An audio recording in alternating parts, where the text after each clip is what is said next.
এখন এই যে বিধানসভা নির্বাচনের দামামা বেজে গেছে, 23 তারিখে প্রথম দফার ভোট। তো ফলে পশ্চিমবঙ্গের এবারের নির্বাচনে কিন্তু আমরা বড় চক্রান্ত দেখতে পাচ্ছি এবং বিজেপিকে নিয়ে আসার জন্য যেমন ইলেকশন কমিশন চেষ্টা করছে।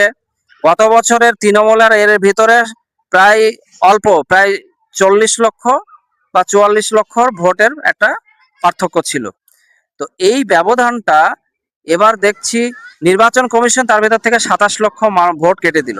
তার ভিতরে আমরা লক্ষ্য করলাম প্রায় 80% মুসলমানের ভোট, তারপরে মহিলাদের ভোট, বাকি 10% হয়তো মতুয়া হিন্দু ভাইদের ভোট আছে, আদিবাসী এসটি তাদেরও ভোট কেটেছে।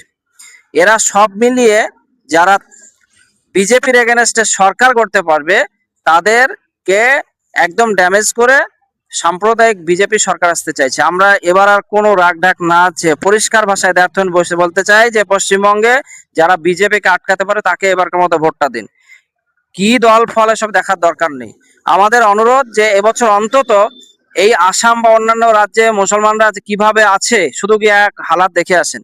বাংলায় আমরা যদি যে শান্তি, বিশেষ করে ধর্মীয় গুরু যারা আমরা, আমাদের তো সম্মান দেওয়া যে ভাতার সাথে সাথে আমরা যে চলে ফিরে বা মুসলমানরা যেভাবে এখানে নিরাপত্তার সাথে চলে ফিরে বেড়াচ্ছে, আপন রুজি করছে, কিন্তু এই যে নিরাপদ রাজ্য, এই জায়গাটা আমরা লক্ষ্য করছি যে অনুরোধ করছি ভোটারদের কাছে যে আপনারা সাম্প্রদায়িক দল বাদ দিয়ে যারা সরকার গড়তে পারবে এই দলকে এবারকার মতো ভোট দেওয়ার জন্য আমরা অনুরোধ করছি। এবং মুসলমানদের ভোটটা যেন ভাগ না হয়, বিভাজন না হয়। প্রচুর চক্রান্ত হচ্ছে আমরা দেখতে পাচ্ছি।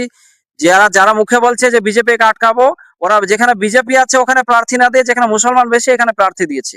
যে মুসলমানের ভোটটা 4 ভাগে ভাগ করে দেখা যাচ্ছে ম্যাক্সিমাম জায়গায় চেষ্টা করছে যে সবাই মিলে বিজেপিকে নিয়ে আসে।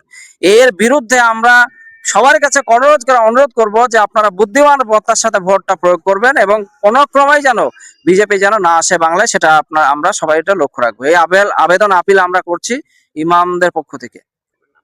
আমার নাম নিজামুদ্দিন বিশ্বাস, রাজ্য সম্পাদক অল বেঙ্গল ইমাম মহাজেন অ্যাসোসিয়েশন।